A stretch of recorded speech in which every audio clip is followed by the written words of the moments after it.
السلام عليكم، رجعنا اليوم مع فيديو جديد ووصفتنا لليوم كعكة الجبني الطرابلسية من ألذ أطيب الوصفات اللبنانية الطرابلسية. لوصفتنا بنحتاج 4 أكواب من الدقيق متعدد الاستعمالات، ربع ملعقة من الملح، 3 معالق كبار من الحليب البودر، معلقة كبيرة من الخميرة الفورية، 3 معالق كبار من السكر الحبيبات، ربع ملعقة من اليانسون، نصف ملعقة من المحلب، نصف ملعقة من السمن الحيواني. خطوة اختيارية، فيكم ما تضيفوا أي مادة دهنية.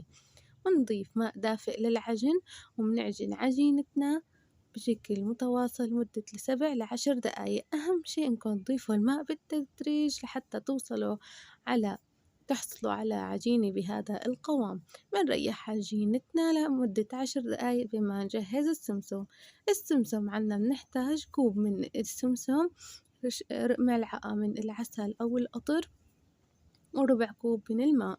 بعد ما بنريح عجينتنا بنقطعها على كرات متساوية وبنغطسها بالسمسم، وبدنا نلزق كمية وفيرة من السمسم على حبات العجين. بعد ما شكلنا العجين عنا وغطسناها بالسمسم بنريحها مدة 30 دقيقة بصواني الفرن.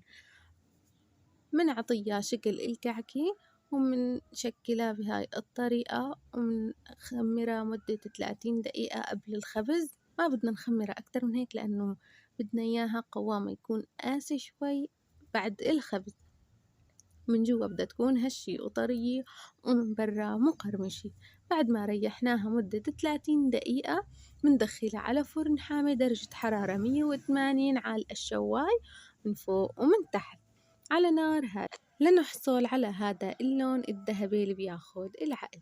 بعد ما منبرد كعكاتنا بشكل جيد منقصها قسمين وبنبدأ نحشيها أي حشوات انت بتفضلوها، بس الحشوة الأصلية جبن كريمة، جبن عكاوي، جبن الأشقوان مع الذرة والفليفلي، وإذا كمان حبيتوا بتضيفوا شرائح من البندورة. ومنسخنها بنعطيها دهنة بالسمن الحيواني ومنسخنها على نار هادية لحتى تذوب معنا الجبنة.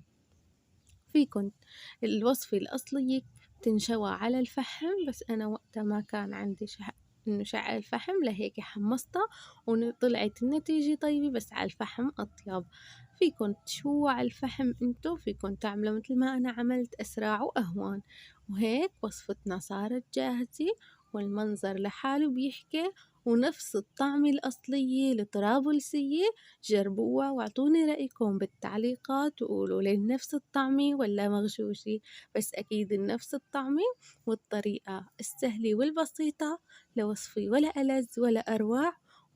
وبتمنى إذا كل اللبنانيين شافوا والطرابلسيين يعطوني رأيهم بهالطريقة. صحة وألف عافية.